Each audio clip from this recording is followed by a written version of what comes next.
ചേച്ചീനെ പ്രസവത്തിന് വിടാൻ പോവാ. ഗൈസ്, അങ്ങനെ പറഞ്ഞ പോലെ നമ്മുടെ ചേച്ചിയുടെ പ്രസവത്തിന് വീടുള്ള ചടങ്ങാണെന്ന്. ഒരു പെട്ടിയല്ല, 2 പെട്ടിയല്ല, 3 പെട്ടിയല്ല, 4 പെട്ടി.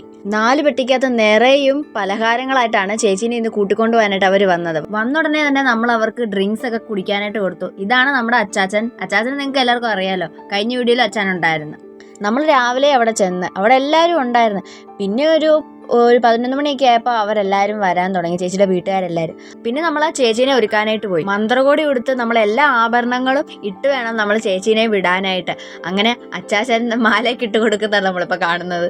പിന്നെ അവർ വരുമ്പോൾ കൊടുക്കാനായിട്ട് ചോറായിരുന്നു. ചോറ്, പയറോരൻ, ബീഫ്, മീൻ, തോരൻ, അങ്ങനെ ഒത്തിരി കറി ഉണ്ടായിരുന്നു. പിന്നെ പൊന്നു, ആഷിപ്പനും, എഡുമേ, വാവ എല്ലാവരും കൂടെ ബെഞ്ചൊക്കെ അടുക്കിയിട്ട് അവന്മാർ ഭയങ്കര പരിപാടിയായിരുന്നു കേട്ടോ. പക്ഷെ പാവം എൻ്റെ ബിൻസിയമ്മായി, എൻ്റെ അമ്മായിക്കായിരുന്നു ഏറ്റവും കൂടുതൽ ആഗ്രഹം എൻ്റെ വ്ളോഗിനകത്ത് വരണമെന്ന്. പക്ഷെ അമ്മായിക്ക് വരാനായിട്ട് പറ്റില്ല, അമ്മായിക്ക് വയ്യായിരുന്നു. പിന്നെ ചേച്ചി പെട്ടെന്ന് ഡ്രസ്സ് ചെയ്ത് വന്ന് പെട്ടെന്ന് തന്നെ കഴിക്കാനിരുന്നത്. കാരണം നമ്മൾ മൊത്തത്തിലേ നമ്മൾ ലേറ്റായി. നമ്മൾ ഫുഡെല്ലാം കഴിച്ച് കഴിഞ്ഞ് ഇറങ്ങാൻ നേരമാണ് നമ്മൾ പ്രാർത്ഥിക്കുന്നത്.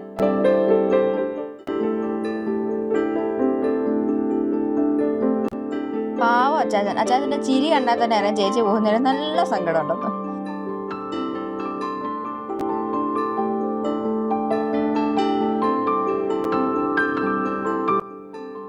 പിന്നെ ഇതാണ് നമ്മുടെ സേറാമോള്. ഇവർക്ക് എല്ലാവരും കണ്ടിട്ട് ഭയങ്കര ഇളക്കമായിരുന്നു. പിന്നെ ചേച്ചി എല്ലാവരുടെ യാത്ര പറഞ്ഞ് ചേച്ചി ഇറങ്ങി.